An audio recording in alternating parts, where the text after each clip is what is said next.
Hello students आज का हमारा टॉपिक है द एनालिसिस ऑफ इकोनॉमीज़, जिसके अंडर हम internal economies and external economies पढ़ेंगे। तो चलिए आज का वीडियो हम शुरू करते हैं। When a firm extends its size and scale of production, the firm as well as industry enjoy some facilities or privileges or benefits, which is termed as economies of scales.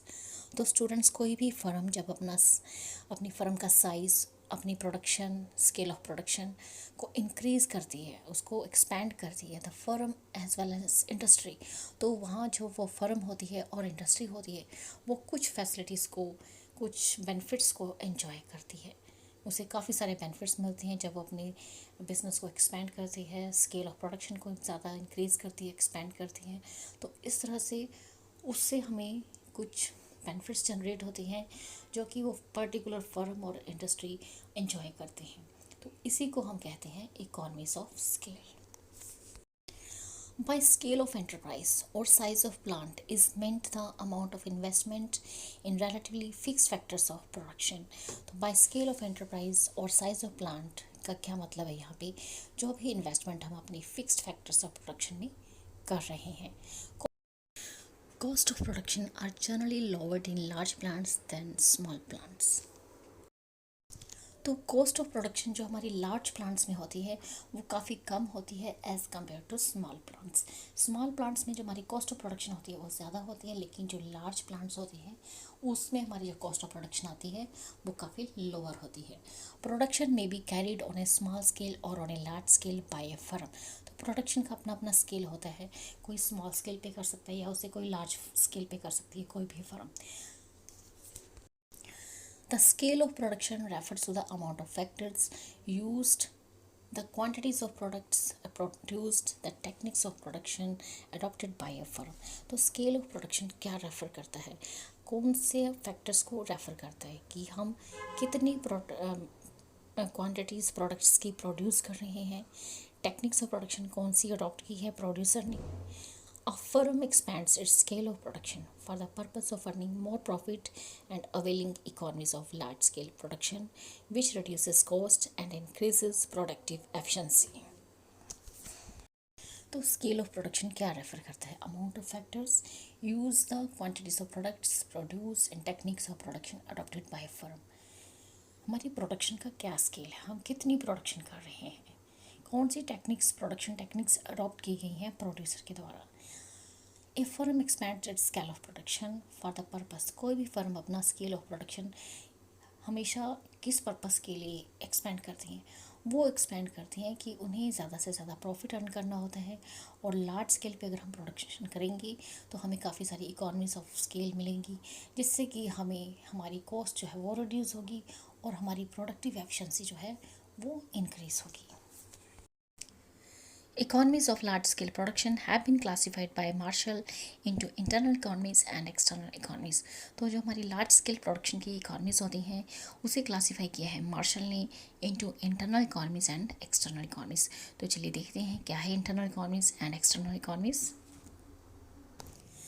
Internal economies are those economies which are available to a particular firm and not shared with other firms.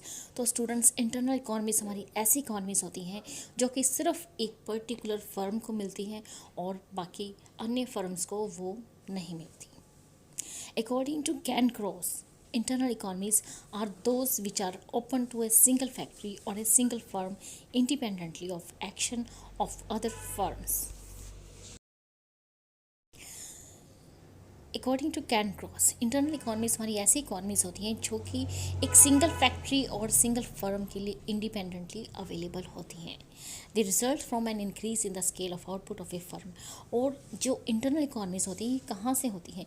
जब हमारा scale of output, जब हमारी production किसी particular firm की increase होती हैं, which can not be achieved unless output increases, तब जाकर हमें ये इंटरनल इकोनॉमीज मिलती हैं। अगर हम आउटपुट इंक्रीज़ नहीं करेंगे, प्रोडक्शन ज़्यादा नहीं करेंगे, तो नो डाउट इंटरनल इकोनॉमीज भी हमें नहीं होंगी। तो इंटरनल इकोनॉमीज़ को लेने के लिए ज़रूरी है कि आप अपना स्केल ऑफ आउटपुट अपनी फर्म का इंक्रीज़ करना होगा। इसके लिए आपको नेक्स्ट है external economies. External economies are those economies which accrue to all the firms in an industry or an economy irrespective of their size due to the expansion of the industry to itself। तो students, जो हमारी external economies होती हैं, ये economies जो होती हैं सभी फर्म्स को अवेलेबल होती हैं, जो कि एक पर्टिकुलर इंडस्ट्री के अंदर जितनी भी फर्म्स होती हैं उन सबको मिलती है, और या एक इकॉनमी को सबको मिलती हैं due to the expansion of the industry to itself. तो जैसे जैसे हमारी इंडस्ट्री का साइज़ बढ़ता है तो उस तरह से ये इकॉनमीज़, एक्सटर्नल इकॉनमीज़ सभी फर्म्स को मिलती हैं। According to Karen Cross, external economies are those benefits which are shared by a number of firms or industry when the scale of production in any industry or group of industry increases। तो Karen cross के accordingly external economies हमारे ऐसे external economies जो होते हैं हमारे ऐसे benefits होती हैं जिसको कि नंबर ऑफ़ फर्म्स आपस में शेयर करती है या नंबर ऑफ़ इंडस्ट्रीज़ आपस में शेयर करती है। जैसे जैसे हमारी स्केल ऑफ प्रोडक्शन इंक्रीज़ होती है किसी पर्टिकुलर इंडस्ट्री में या number of group of industries में, तो ये एक्सटर्नल इकोनॉमीज़ हम उन सभी फर्म्स को मिलती हैं जो उसके अंडर काम करती हैं। About external economies, Cairncross has further observe that they are not monopolised by a single firm. तो ये एक्सटर्नल इकोनॉमीज़ किसी पर्टिकुलर फर्म के लिए अवेलेबल नहीं होती when grow in size but are conferred on it when some other firms grow larger. तो ये सभी फर्म्स को मिलती है एक पर्टिकुलर इंडस्ट्री की। Hence, internal economies are enjoyed by a single firm, whereas external economies are enjoyed by all the firms। तो इस तरह से इंटरनल इकोनॉमीज़ जो होती हैं वो सिर्फ एक सिंगल फर्म ही एंजॉय करती हैं, लेकिन दूसरी तरफ जो हमारी एक्सटर्नल इकोनॉमीज़ होती हैं वो सभी फर्म्स एंजॉय करती हैं। तो स्टूडेंट्स, ये था हमारा आज का टॉपिक। इस वीडियो में इतना ही। अगर आप हमारे चैनल पर नए हैं तो प्लीज़ हमारे चैनल को सब्सक्राइब कीजिए और साथ ही हमारे वीडियो को ज़्यादा से ज़्यादा लाइक, शेयर एंड कमेंट कीजिए। Thank you, thanks for watching.